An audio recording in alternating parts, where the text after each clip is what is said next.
from NYETA, the New York Equal Transportation Access. We're here because New York has done nothing to provide accessible cabs in Uber vehicles. So let's talk about Uber for a second. Uber is a big, behemoth corporation, doesn't care. You read all these articles about what kind of corporate citizen Uber is. It's disgusting. But we have a speaker here. Melissa Mark Viverito, who has decided not to hear any complaints about Uber.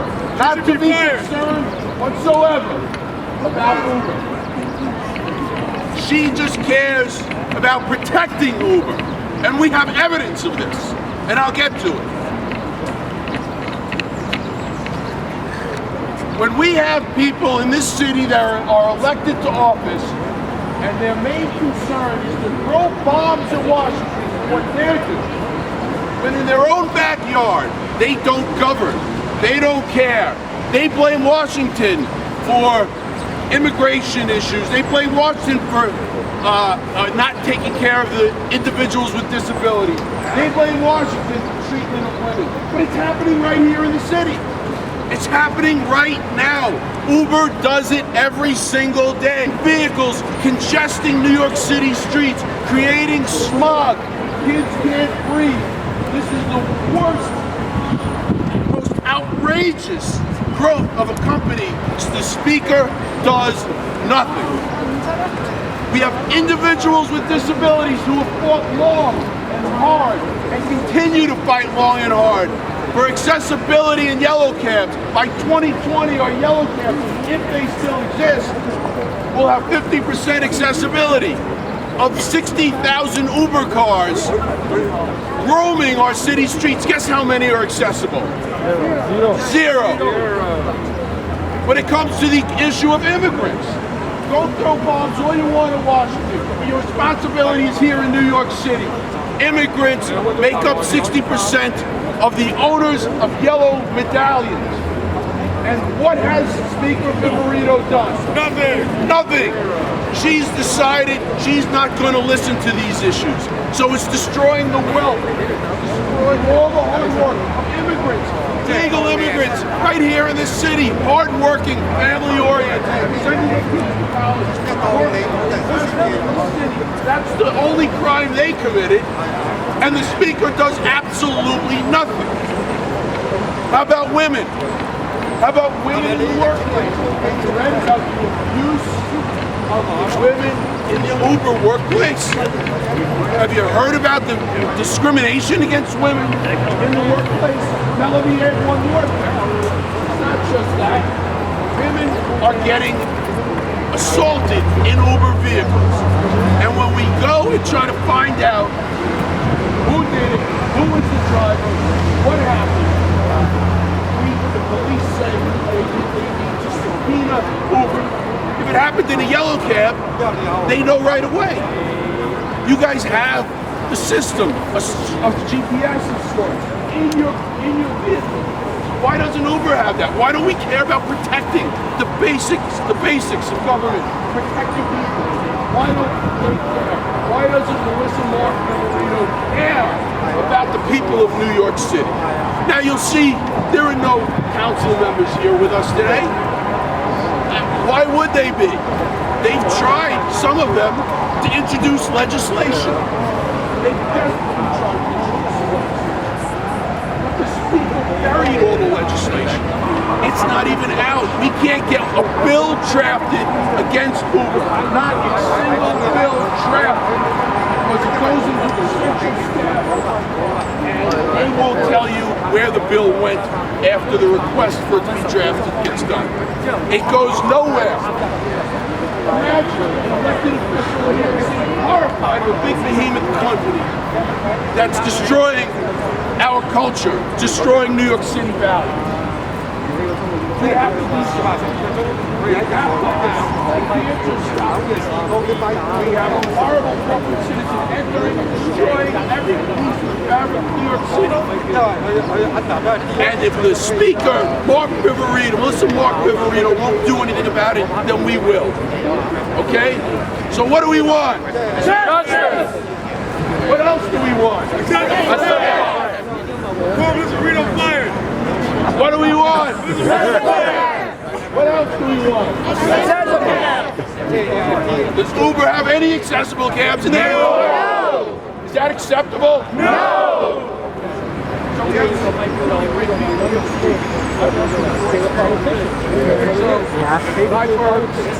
York. The bills are definitely looking to get rid of that whole secrecy bill-making aspect. So here we are on the City Hall steps, and we're talking about Jimmy Weissman, the disability community fought for years to get access to the yellow cab system.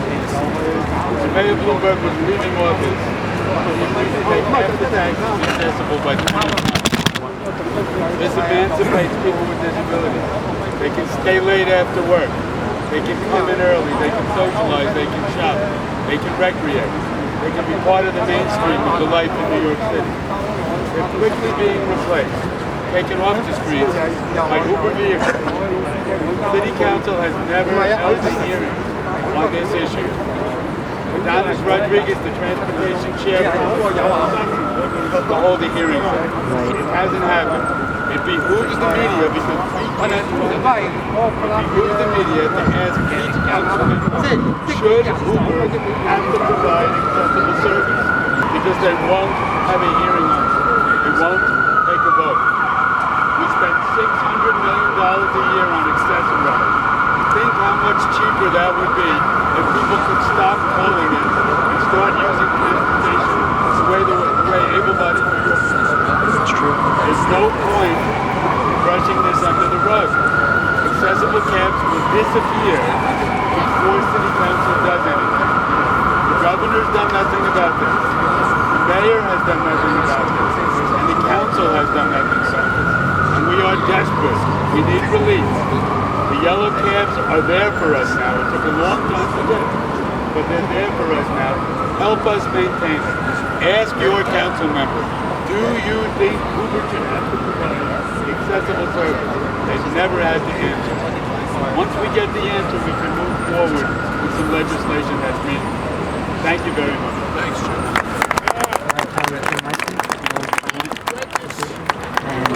The chair of taxis for all campaign and disabled in action.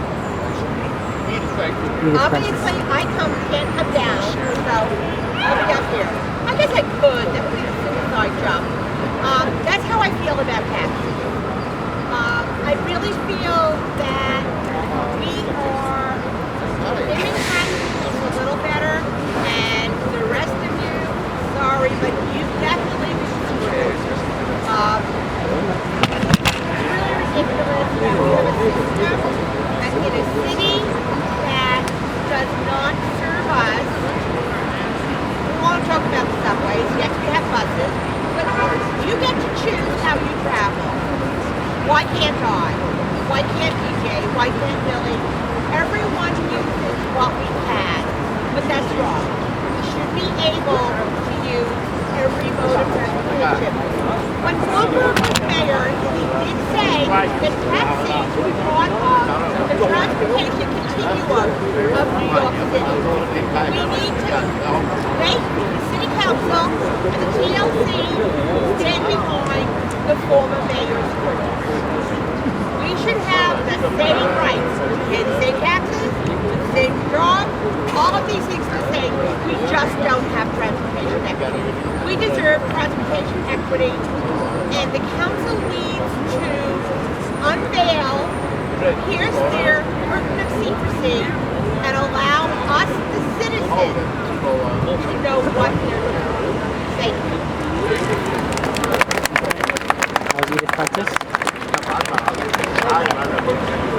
Now we have Joe Rappaport coming up.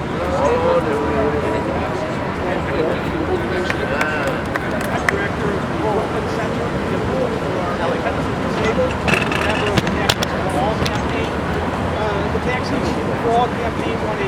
huge victory in 2013. We won commitment from the City of New York, 50% of yellow taxis will be accessible by the year 2020. It's a great achievement. But then Uber showed up. And Uber says it's a revolutionary company, but it seems pretty at ease with discriminating against people with disabilities who use wheelchairs. They have more than 42,000 vehicles in New York City. Only a handful are accessible. What does that say about Uber? The council could change that with simple legislation. But what has the council done? It's hiding behind an obscure anti-democratic bill and says that it won't allow council members and the council as a whole to introduce and consider a bill for 50% accessibility in Uber with Lyft with all the right hands. It makes no sense. It makes no sense that the council isn't sticking up for more than 100,000 New Yorkers who use wheelchairs.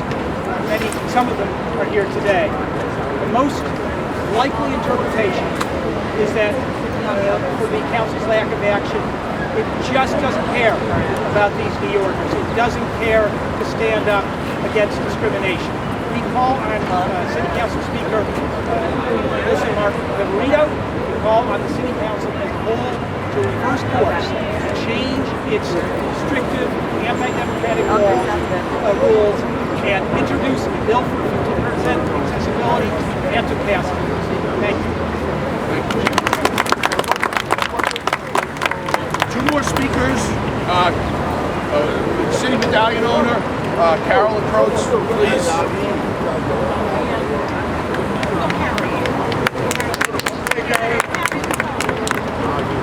Hi. Hello, everyone, and good afternoon. My name is Carolyn Protz, and I'm one of the many women members of T-MODA, Taxi Medallion Owner-Driver Association. We are here today because we have been betrayed by the very leaders who are elected to represent us. Last June, we came to City Hall, 500 strong, medallion owners and people with disabilities. Thank you.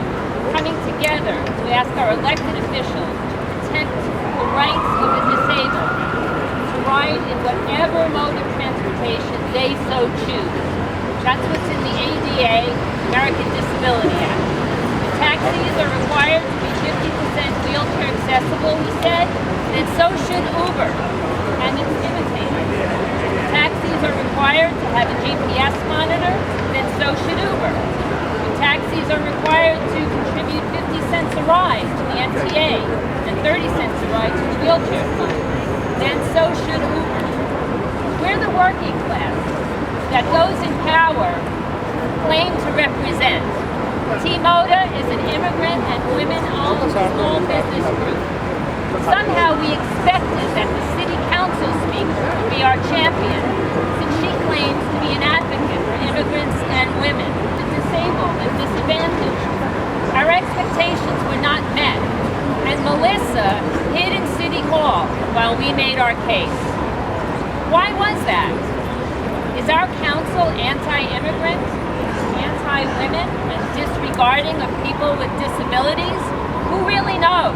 But where I come from, it's not what you say, it's what you do. And while the speaker and her council colleagues talk, you see, Uber is a $60 billion multinational corporate giant. The speaker watched how the mayor was humbled by the Uber money machine, and she wanted no part of that fight. So while she screams at Trump, she lets Uber discriminate against the disabled and immigrants who own medallions. But it's one thing to duck a fight, and another thing to actively collaborate with a corporate predator. But collaborate she does. When we try to get bills introduced that would protect the public and the disabled, the speaker subverts the effort by putting her thumb on the scale, suppressing our fairness bill, and preventing them from being drafted and heard in a public hearing. Melissa makes a mockery of democracy.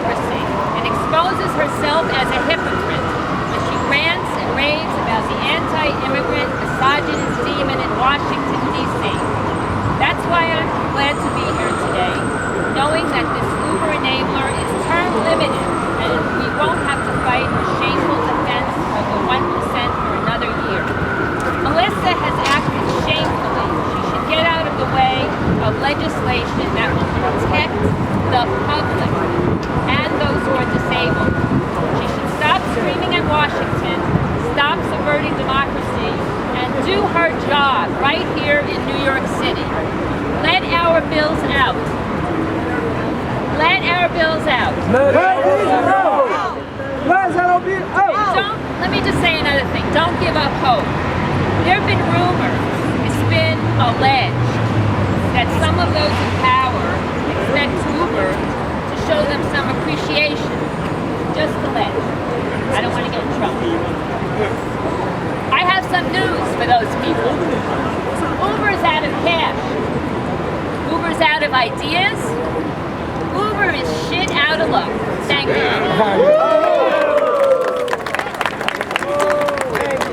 That's all I have to say. Final Ricky Gill taxi medallion.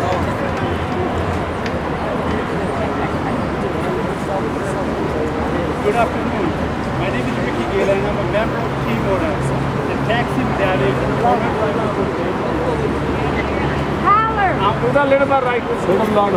I'm a second generation immigrant to the United States and I love my country.